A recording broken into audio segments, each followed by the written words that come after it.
Joining us now on the Picks for Polls podcast, we've got John Steppe in the house. He's an Iowa Hawkeyes reporter for Gazette.com as we continue our summer scouting series here. You can follow him on X at John Steppe1. Let's go ahead and get into it. And sorry so much for butchering your name. Oh, no problem. I hear every version of it imaginable. Mm-hmm. All right, but yeah, how's it going? And, how's the summer going for you? It's good. It's hard to believe we're already probably 7 or 8 weeks away from Big Ten Media Days. So the season will be here before we know it. So kind of enjoying this last month and a half or so until things kind of start to get busy and kind of pick up speed.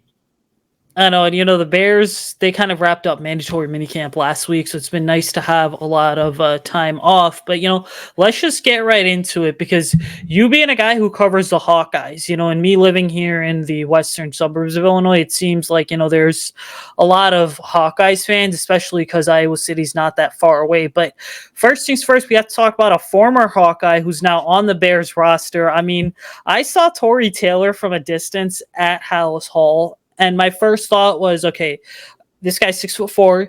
He's wearing number 19. He's built like he should probably be playing wide receiver. But here he is as a punter. I mean, talk to us about your interactions with Tory when he was part of the Hawkeyes program. What were your impressions? And can you say that Bears fans finally have a legit punter that is going to make life hard on opposing teams? Yeah, to address that last part, you certainly don't want to bet against Tory Taylor after everything he did at Iowa. He really became a fan favorite, where you would oftentimes on game day see the punting is winning t-shirts that were an NIL deal that actually helped a nonprofit.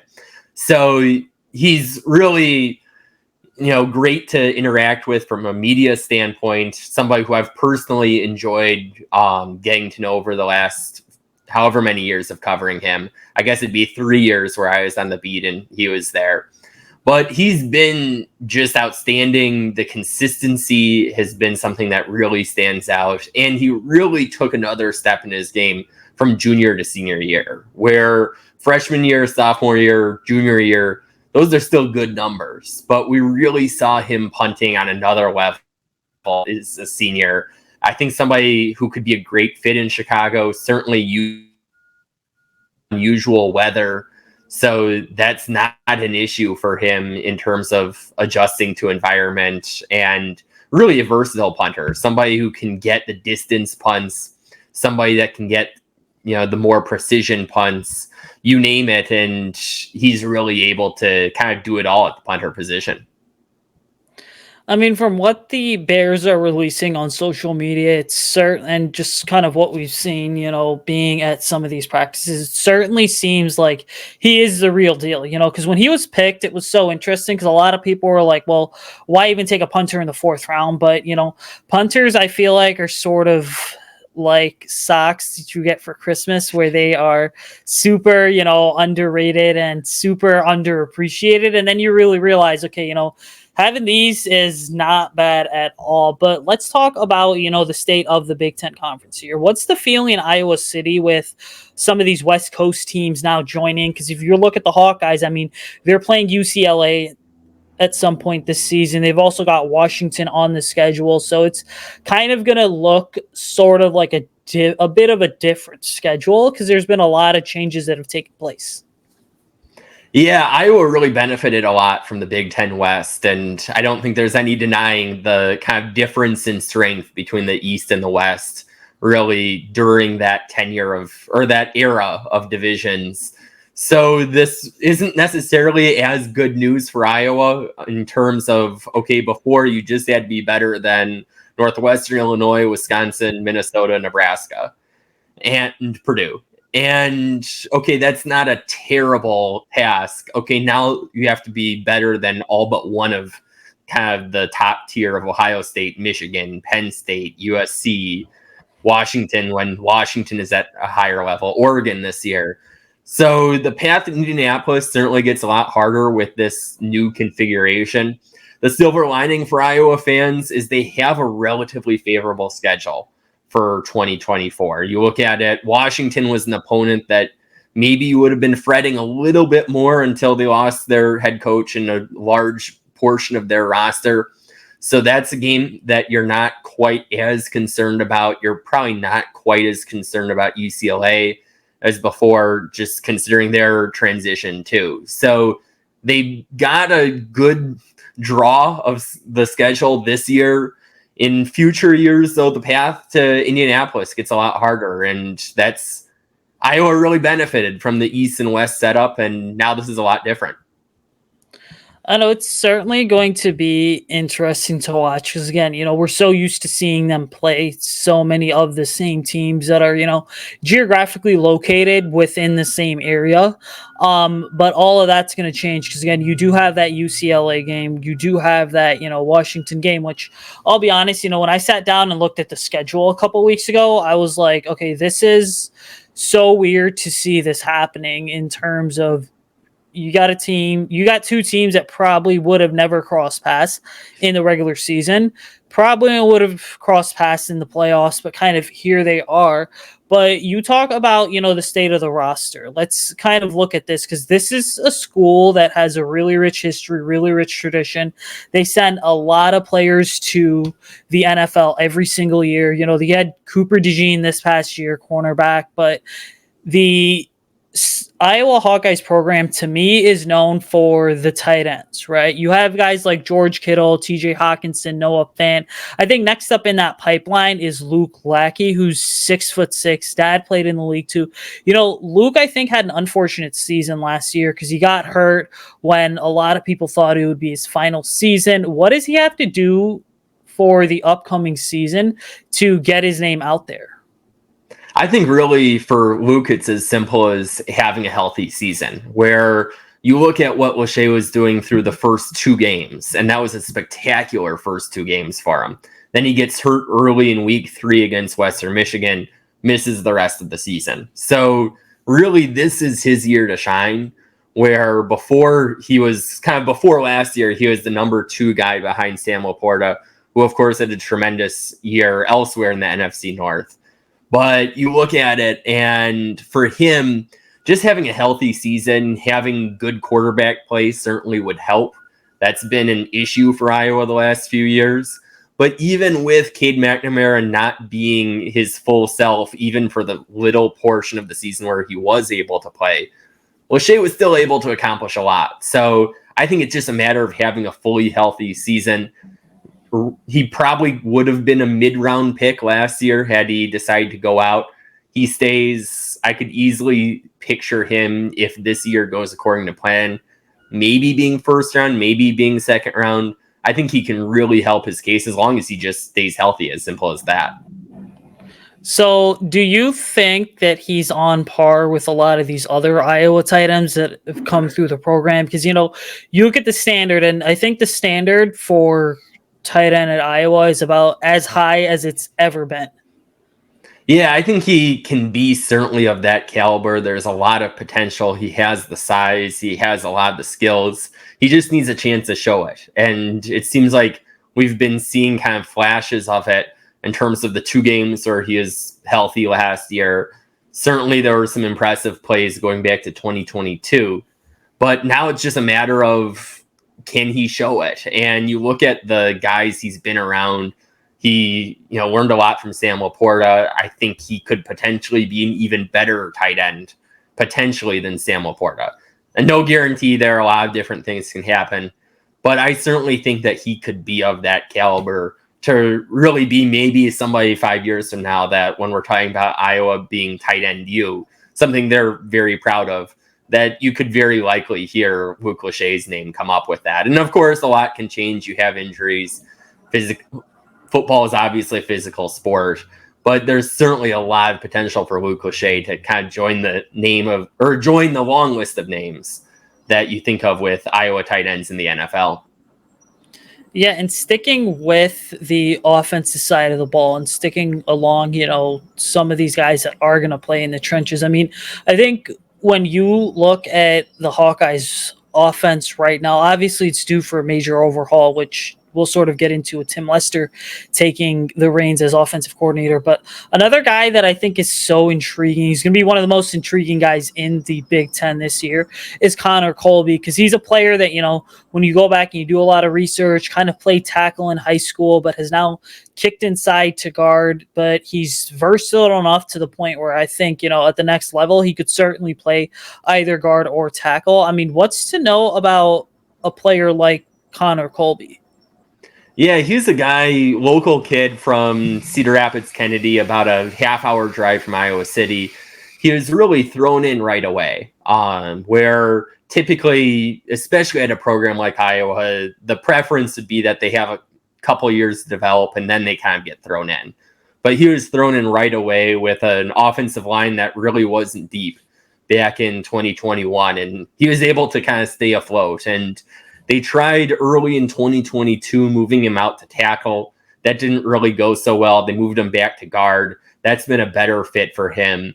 And really, kind of the story of him is so similar, I think, to the story of a lot of this offensive line in terms of you have a lot of guys, whether it's him, whether it's the center Logan Jones, whether it's the left tackle Mason Richman, who got really thrown into things early in their career and earlier than Kirk Ferentz would probably prefer.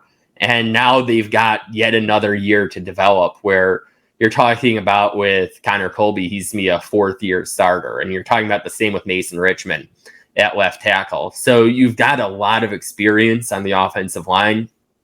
There's been kind of frustration among the fan base with the level of play of the offensive line.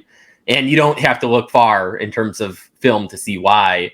But this could potentially be the year that, whether it's Connor Colby, whether it's Mason Richman, that this group could take another step up. I think there are a couple things that are kind of intertwined with it, where I think last year is a really tough position for them to succeed, just because you look at what the offense was doing or more of not doing schematically. And that really made it a hard thing to be able to overcome when everyone in the free world knows that you're going to be running the ball. There's only so much you can do as 5 offensive linemen to block 8. And that was kind of the issue you saw a little bit with this offensive line last year. Certainly there are things that they could have done better as well, but I think there's a lot of potential. And Nick DeYoung, another guy, comes back for his extra COVID year, who could maybe take another step as long as schematically Iowa's in a position where half the free world doesn't know what the play is going to happen. I think I see the offensive line as an area that has a high ceiling.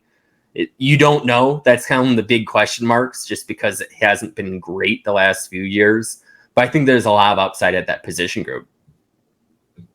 I mean, it's going to be really intriguing to watch, because you have so many changes that have kind of taken place. Like, Tim Lester, a guy who's actually from the same town that I currently live in here in Illinois, he was up with as like a consultant for the Packers last year, was obviously, college teammates with Matt LaFleur. And a little bit of a tidbit here for Bears fans, but he said that, Justin Fields was way below average according to NFL standards. They kind of heard that, but he, to me, is this really intriguing fit, because he does come in with a lot of coaching experience. It sounds like, he's going to be the guy that's tabbed with getting this Iowa offense sort of back to relevancy, and not just a, predictable kind of chess match that this team just has lacked over the last couple of years.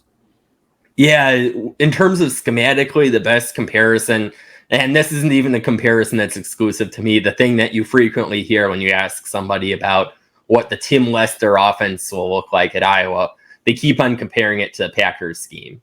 So you're going to see, I think, a lot of what Matt LaFleur is running up in Green Bay, potentially with kind of an Iowa twist to it. So I think you're still going to see a lot of 12 personnel.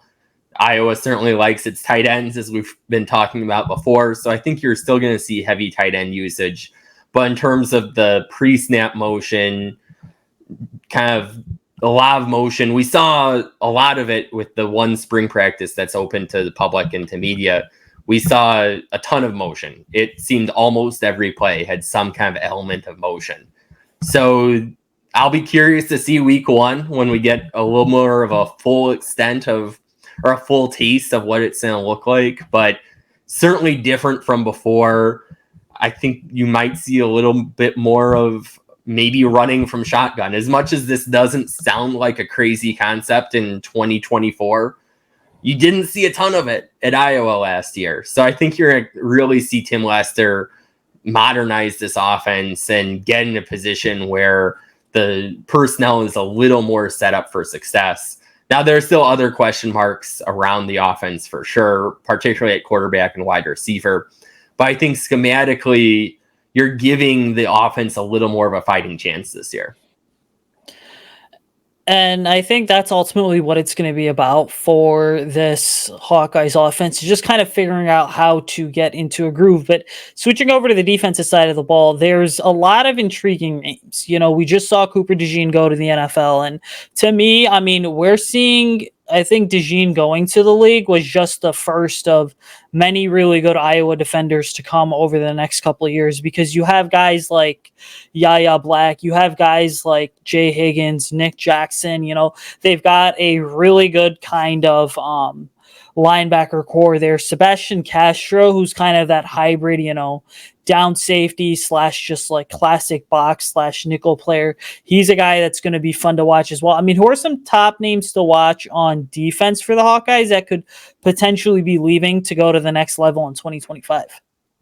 It's interesting because I think there would have been a lot more going in 2024, but then they did this remarkable job of recruiting their own roster. So we could be seeing a potentially stacked 2025 in terms of, you have guys like, as you mentioned, Jay Higgins, Nick Jackson, Kyler Fisher, their third linebacker. They could have had a situation where they had to replace their entire starting linebacker core. Instead, all of them come back. So in terms of guys that you could potentially be talking about in terms of getting an invite to Indianapolis next year, Jay Higgins certainly on that list. He's somebody who showed tremendous improvement going from 2022 to 2023. He was behind Jack Campbell, another guy from Iowa who ends up in the NFC North. Seems to be a little bit of a pipeline lately.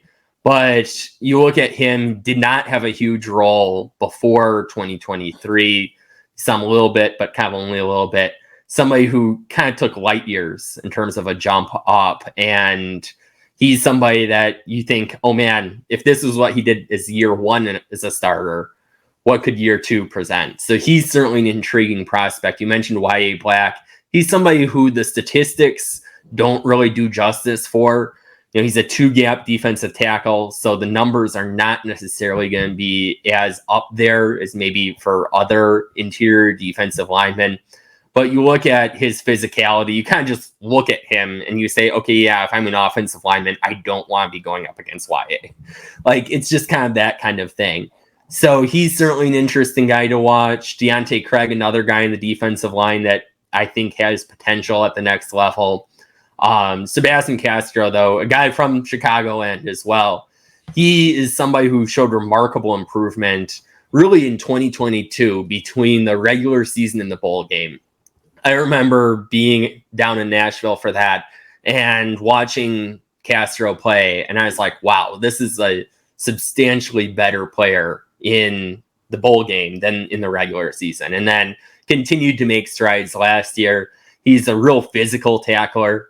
He's got a lot of the attributes you want in terms of speed for a safety, but then he's the type of guy where if you were to do kind of a reel of hard hits in the Big Ten West last year, you'd be seeing a lot of Sebastian Castro on that, because he just is kind of a bullet that you just don't want to be on the other side of. So he's really a fantastic in terms of the last 2 years in terms of development, that I think he has a future in the league as well. Really showed it last year in terms of that full season after kind of 2022 being more of the learning ground. 2023, he thrived. So those are some of the guys. I could picture somebody like a Jamari Harris.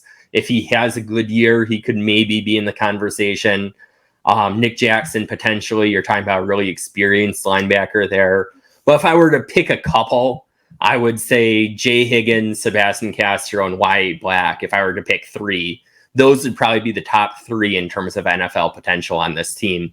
But you're looking at it, it's an experienced group. They lost 3 starters, and that was it. And 2 of the 3 got drafted, with Cooper DeJean and Logan Lee. And then Joe Evans didn't get drafted, but signed by Baltimore as an undrafted free agent.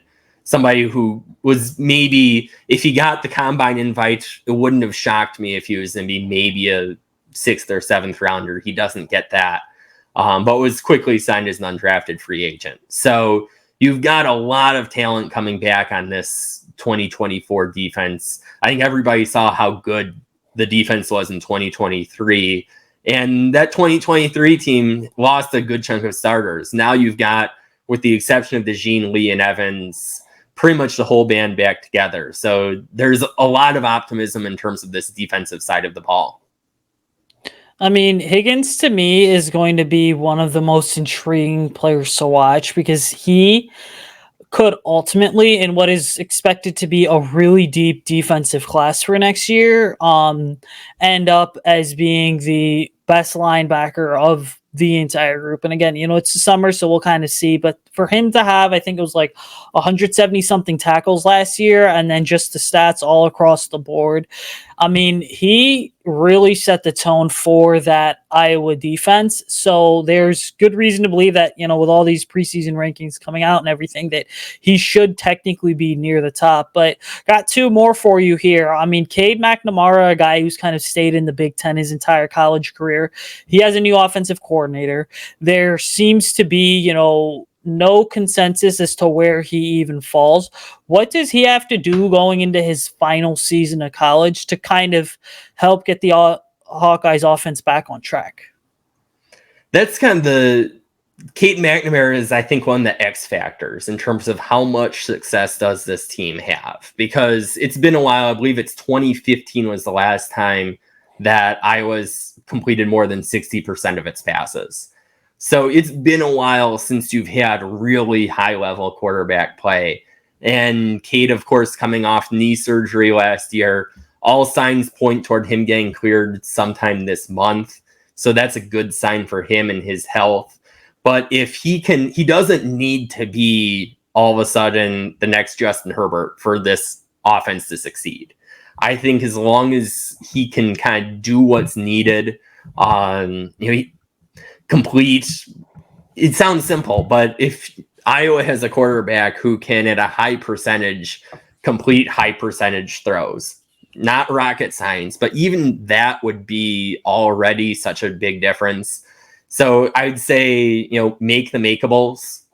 That's a big thing. You don't need the, 80-yard bombs from him, but you need to have somebody consistently who can make kind of the easy ones work. And also reducing turnovers. That's a big issue for Iowa, particularly once Cade got hurt and then they're relying on the Wisconsin transfer, Deacon Hill, who has since transferred again. That really became an issue with turnovers, whether that be interceptions, whether that be fumbles by Deacon. So as long as Cade can, do kind of the simple things, what sounds simple at least right now, that would make a big difference in terms of this team. And how much this offense can accomplish.